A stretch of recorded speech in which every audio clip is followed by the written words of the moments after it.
Emma, you want to add a new investigator to our Arkham Horror card game? Like the world's greatest detective, Batman? Oh, Batman would be cool, but unfortunately there's no Batman deck. So how about the new investigator, Winifred Habbamock? Yay! Thanks for clicking on the video, and here on our Mimic, we are going to do an unboxing of an Arkham Horror card set. This is Winifred Habbamock. This is part of the Investigator Starter Deck series, for which there are 5 of them released in 2020. There are 5 classes, and she is the Rogue. I'm going to do an unboxing and show you every single card so I can learn about the deck, and so can you. Before to get this box open, these card sets are readily available nowadays. It may not be the best way to get investigators, as they do sell investigator card decks, part of the campaign series repackaging, and it's more cost effective to get it that way. However, it's sort of cool to get these pre-made packs and check out a new character. So before we get this box open, let's check out the front cover. And it looks like almost like Amelia Earhart to me. These card games for Arkham Horror have great artwork, and you can tell that from the front. And on the back, you can see a little bit more of a blow-up of the airplane she is flying. This 60-card investigator deck features a ready-to-play Rogue starter deck, along with 26 upgrades for campaign play. Winifred Habbamock, the Evertrix, throw caution to the wind and commit cards recklessly to skill tests without fear. These cards can be also used to augment and customize other existing decks, but we'll keep it contained within this one packaging.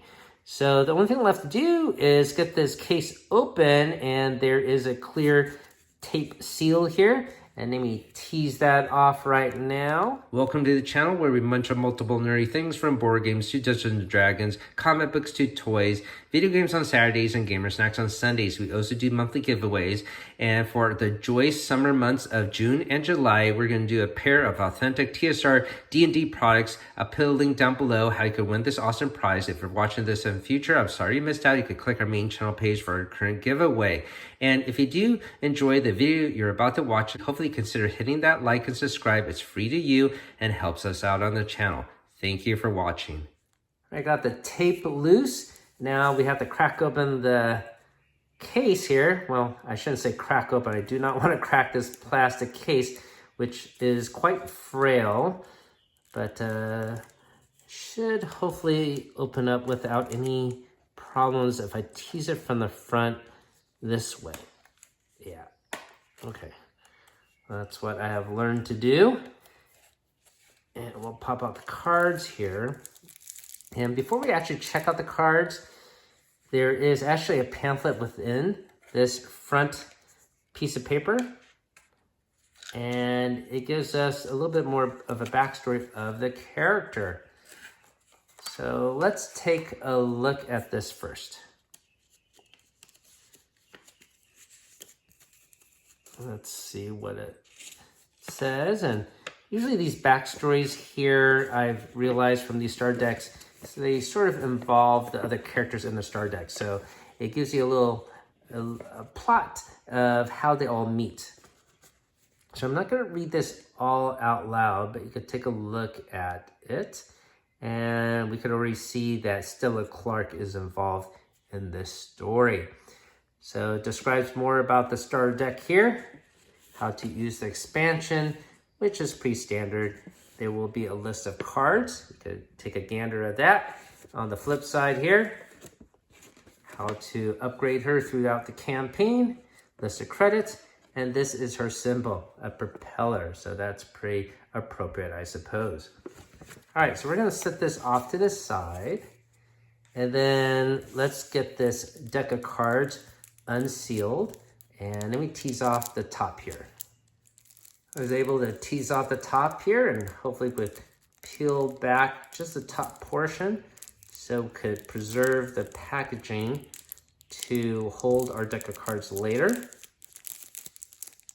And it looks like I need to make a snip here.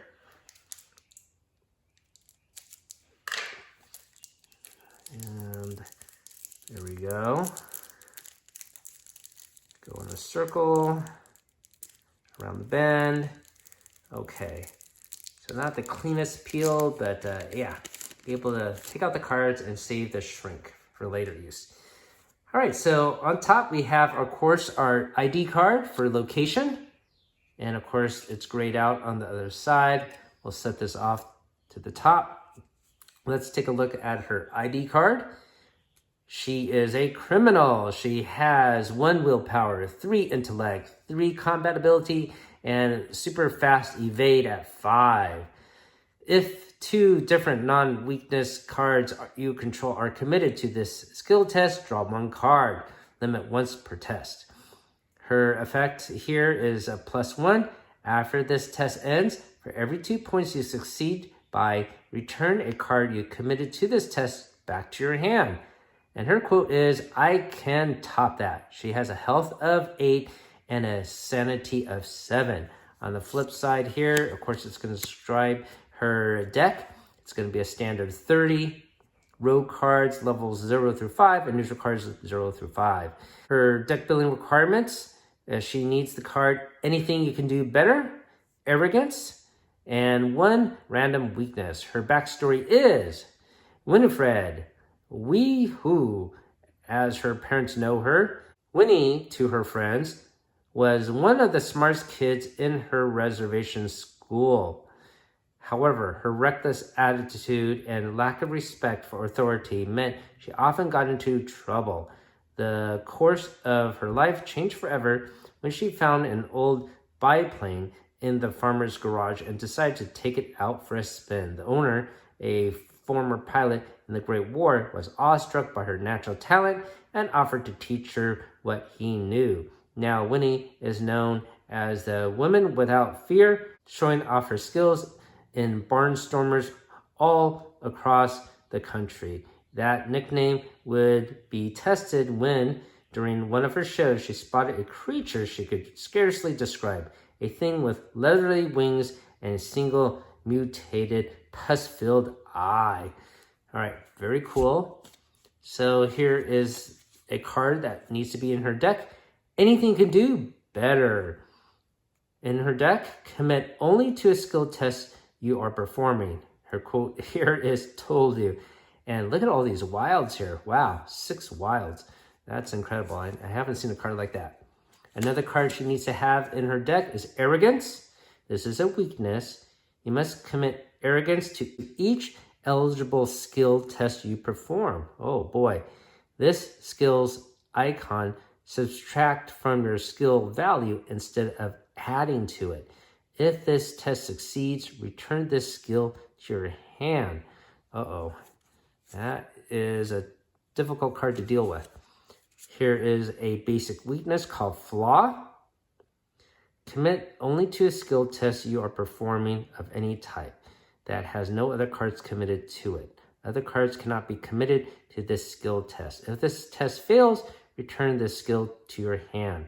Forced. If Reckless is in your hand at the end of your turn, reveal it and to lose 2 resources.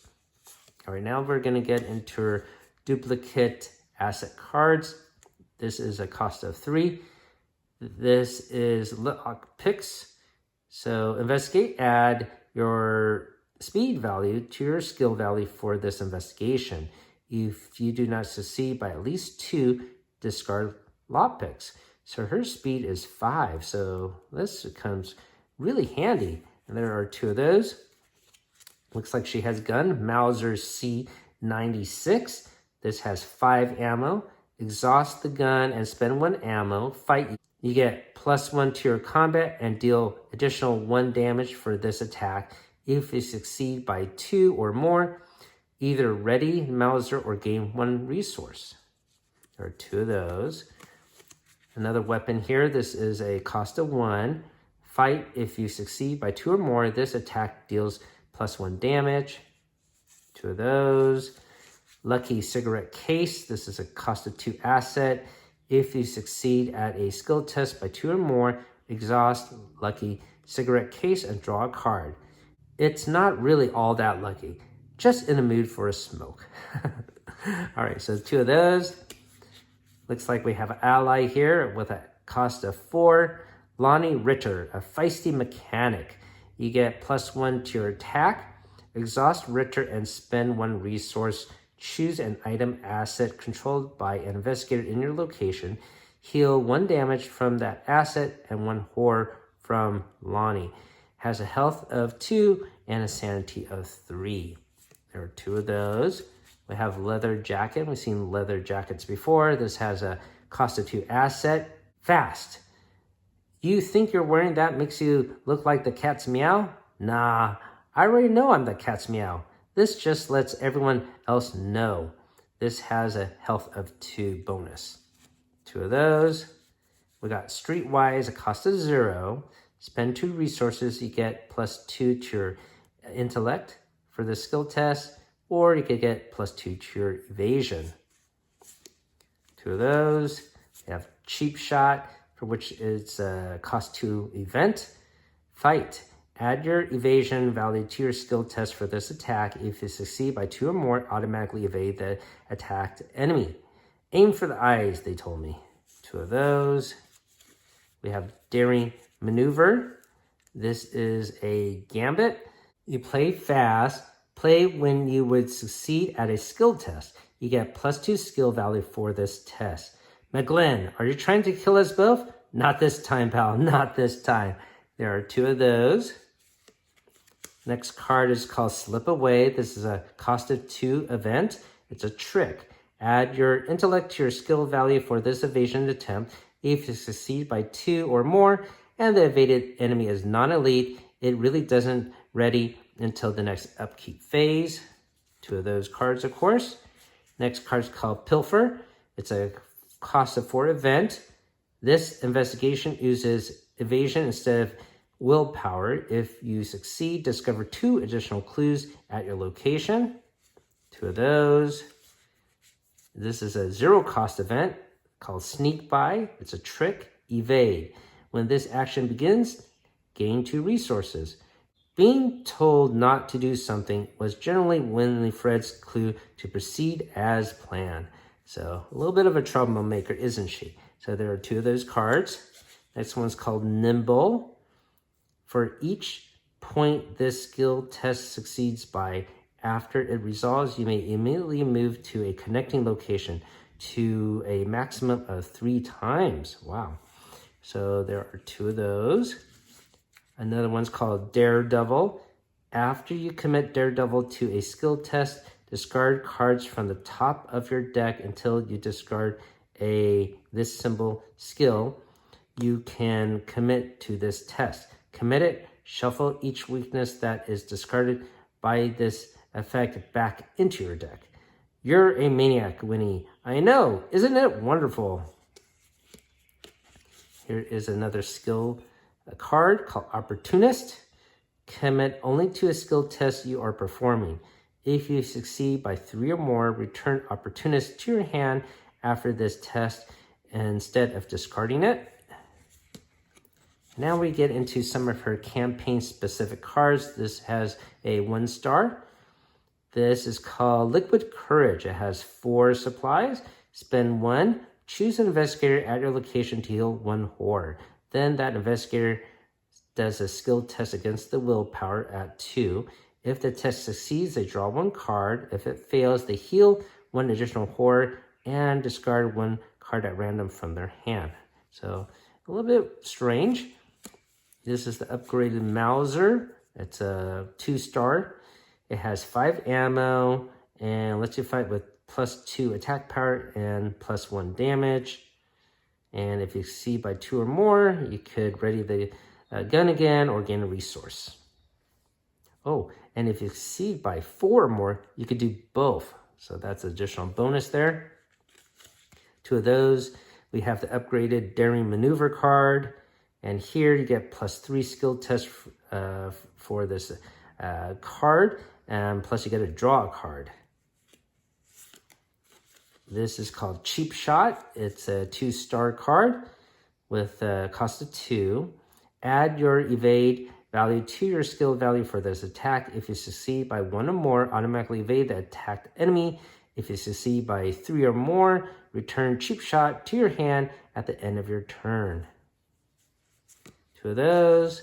Upgraded Slip Away. And it looks like here, if you succeed by 3 or more, you get some bonuses. This is Manual Dexterity, a 2-star upgrade campaign card.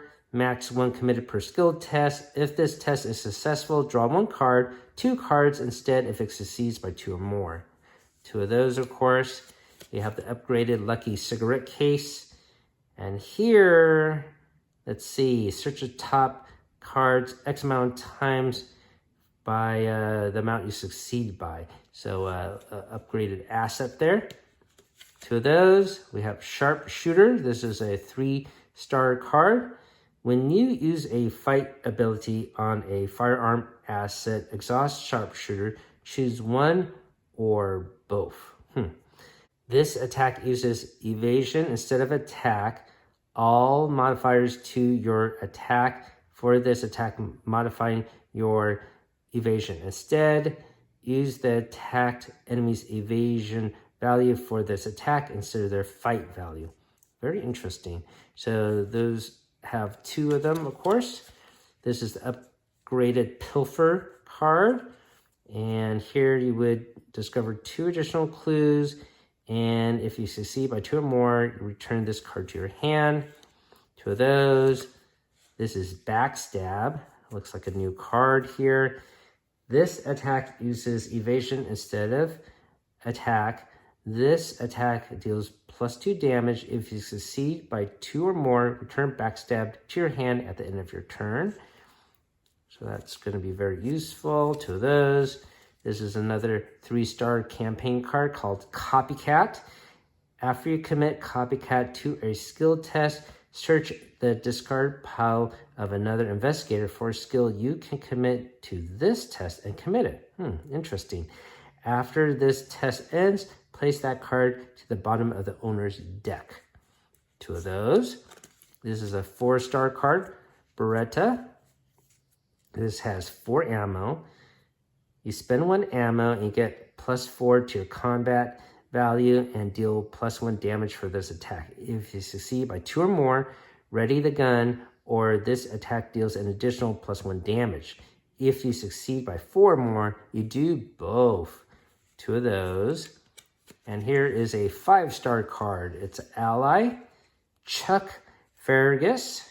When you play a tactic or trick event, exhaust Fergus. Choose 2 of the following.